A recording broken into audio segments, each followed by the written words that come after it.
This is Paris Line 14, this is London's Elizabeth Line, and this is Seoul's GTX-C. These three lines are in three different cities, but they all share one characteristic. They all have sections paralleling an existing transit line. Paris Line 14 parallels Line 1, London's Elizabeth Line parallels the Central Line, and Seoul's GTX-C parallels Seoul Subway's Line 1. But why are these lines built this way? Well, cities are getting bigger and bigger to a scale that conventional mass transit lines may not be suitable to cover. On the other hand, many cities have transit lines that are extremely busy and are reaching their maximum capacity. That is where the type of transit line mentioned above come into play. These new lines are usually designed with a higher speed, have longer stop spacing, and parallel an existing busy corridor. The three lines mentioned above aren't the only lines that are built like this. In Paris, Line 14 is one of a series of lines known as the Grand Paris Express. The Grand Paris Express consists of extensions of Line 11 and 14, as well as four new lines, Line 15, 16, 17, and 18. All of these lines have the characteristics I mentioned above, like fewer stops and higher speeds. Take Line 15 as example. The 75-kilometer line consists of 36 stations, compared to Line 1, 16.6 km long but have 25 stations. Line 15, 16, and 17 are designed with a top speed of 120 km per hour or 75 miles per hour, while Line 18 is designed with a top commercial speed of 100 km per hour or 62 miles per hour. All of these lines are also fully automated. Paris also has the RER system, which in some ways plays a similar role, such as Line A of the RER also parallels Line 1 of Paris Metro, intending to relieve its congestion, while the Elizabeth Line runs east-west through London and has a top speed of 60 miles per hour in the crossyard section and 90 miles per hour on the Great Western Main Line, Great Eastern Main Line, and Heathrow Line. The city is also planning on building a series of lines known as Crossrail 2, which will have a similar design as the Elizabeth Line, but will instead run north-south through the city. In Seoul, GTX-C I mentioned above is just one of the series of lines Seoul is planning on building that will be part of the Great Train Express. These lines will make traveling between downtown Seoul and the suburbs, satellite cities of the metro area faster than before. In September 2020, Chengdu, a city in southwestern China, opened a brand new metro line known as Line 18. The new metro line connects the city center with the city's Tianfu International Airport.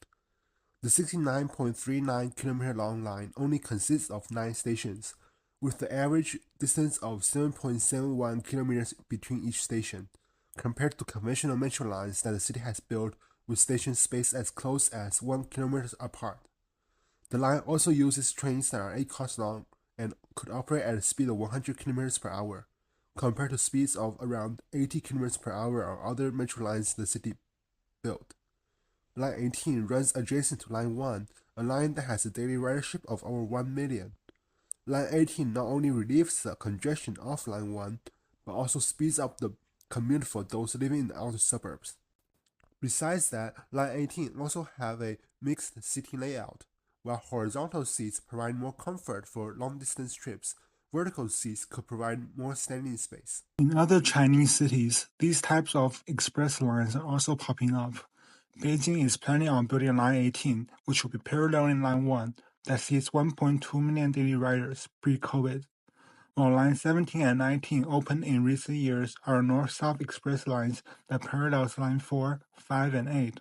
All are heavily used lines with riderships in the millions range. In Guangzhou, Line 18 that opened a few years ago parallels and relieves the congested Line 3, which sees 1.8 million riders a day. The planned Line 28, on the other hand, will be a east-west crosstown express line, relieving the other busy east-west lines in the city. In Shenzhen, Line 11 and Line 14 parallels Line 1 and 3 respectively, which both are heavily used lines. Just like the other lines I have mentioned earlier, these lines in China are also designed with higher speeds and fewer stops compared to the lines they parallel and intend to relieve. Many of these lines also provide a mix of horizontal and vertical seating layout, differentiating them from the seating layouts of a conventional subway line. Although it is not a subway line, I will argue that the Elderbar Port Washington branch has the potential of becoming a line like the ones mentioned above. The line runs parallel with the 7 for a section in Queens. but makes fewer stops and have a higher speed. If done correctly, more riders along the 7 would choose the Port Washington branch as a faster alternative, which would also relieve the congested 7 line. That is why I support the proposal the Transit Association put out to turn the Port Washington branch into a regional rail. If you are interested about the proposal, I will put an article on that down below. Besides the Port Washington branch, multiple commuter rail lines in New York City parallel subway lines and have the potential to be converted into a more frequent regional rail service, similar to the other lines I mentioned. After looking at these examples, you can realize the advantage of this approach. While the triple and quad track lines in New York City is successful in providing express service, it may be challenging to replicate in other dense urban areas. These new lines would help relieve congestion on existing lines while also act as a faster alternative with higher speeds and fewer stops. This will provide a similar or even better effect as triple or quad tracking an existing line. On the other hand, a new line will allow more flexibility. While the new line could have multiple transfer points with the existing line in the busiest section to relieve congestion, the new line can choose a different alignment and serve new locations.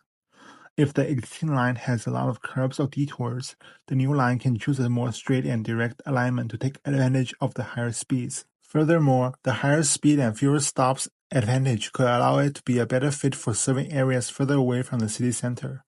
While these new lines may sound like a commuter rail or regional rail line, they are usually designed to have mass transit-like frequencies. Some are even integrated with the mass transit system. Time has proven the success of triple and quad track express service in New York, but when the other cities seek to add capacity and provide express service for its transit lines, maybe a new express line is the better option for them. While these new express lines are great for connecting the suburbs with the city center, I suggest you check out this video, where I talk about another type of transit line that we need. Thanks for watching, and I'll see you in that video.